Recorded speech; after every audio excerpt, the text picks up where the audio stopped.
Assalamualaikum warahmatullahi wabarakatuh. Perkenalkan nama saya Rinaldo Mirja Hasitorus.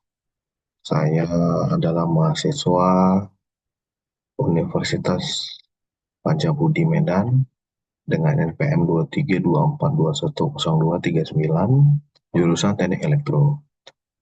Saya akan mempresentasikan mengenai tugas mata kuliah otomatisasi industri yang diajar oleh Ibu Rahmaniar yang berjudul Analisis dan Usulan Otomatisasi pada Proses di Tempat Kerja saya.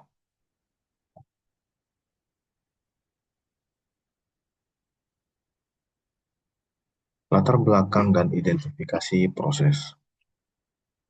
Laporan ini disusun dengan tujuan untuk mengidentifikasi salah satu proses kerja di lingkungan kantor PLN yang di tempat saya bekerja di UP3 Bangkinang di Provinsi Riau yang masih dilakukan secara manual.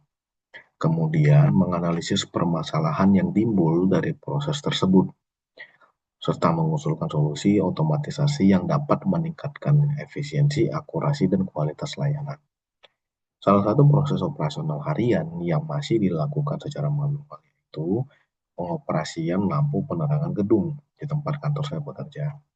Sampai saat ini, seluruh lampu penerangan masih dihidupkan dan dimatikan secara manual melalui saklar-saklar yang terpasang di berbagai titik gedung. Berdasarkan kondisi tersebut, proses pengoperasian lampu secara manual ini dapat dikategorikan sebagai salah satu area yang memiliki potensi besar untuk dilakukan otomatisasi. Dengan melakukan identifikasi lebih lanjut terhadap kebutuhan teknis dan operasional, maka dapat dirancang suatu solusi berbasis teknologi yang mampu mengeliminasi kelemahan sistem serta sekaligus meningkatkan efisiensi energi dan produktivitas. Analisis. Di sini terdapat 4 yang sudah dianalisis, yaitu yang pertama adalah penyebab inefisiensi dari sistem manual tersebut.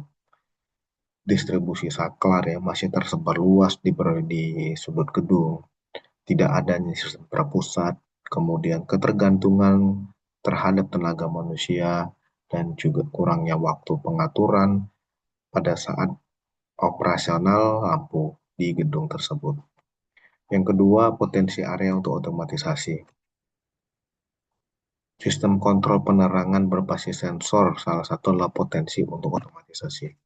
Yang kedua, integrasi sistem berbasis waktu, kemudian smart lighting berbasis IoT, Internet of Things, kemudian peningkatan risiko keamanan. Untuk penggunaan beban variatif, yaitu kita bisa menganalisis dari sisi pemborosan energi listrik, meningkatnya biaya operasional, menurunnya efisiensi kerja staf, dan juga kurangnya risiko keamanan. Kemudian pada zonasi kontrol, penerangan dan pemanfaatan teknologi hemat energi dapat dibagi menjadi beberapa zona di bagian-bagian gedung, yaitu pengaturan otomatisasinya yang berbeda sesuai kebutuhan dari masing-masing area yang ada di gedung. Lampu LED pintar juga dapat mengurangi konsumsi energi dan memperpanjang umur lampu.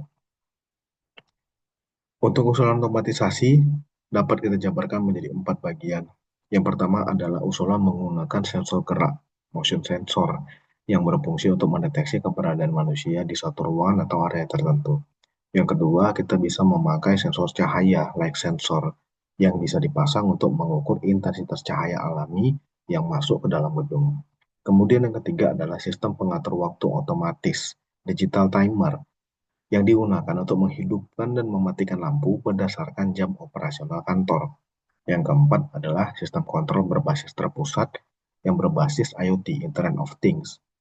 Sistem ini memungkinkan pengendalian seluruh lampu di gedung melalui satu panel kontrol terpusat yang dapat diakses melalui komputer ataupun perangkat seluler. Apa yang kita dapat dari otomatisasi yang sudah kita lakukan? Manfaatnya yang pertama adalah penghematan konsumsi energi listrik.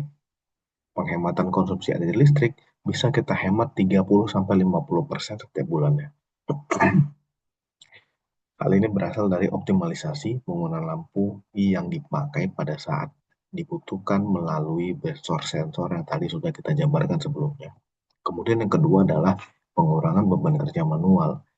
Sistem bekerja yang secara otomatis dan terpusat tanpa harus adanya intervensi dari manusia, sehingga tenaga kerja menjadi efektif dan dapat dialihkan untuk yang lain, serta bisa meminimalisir waktu.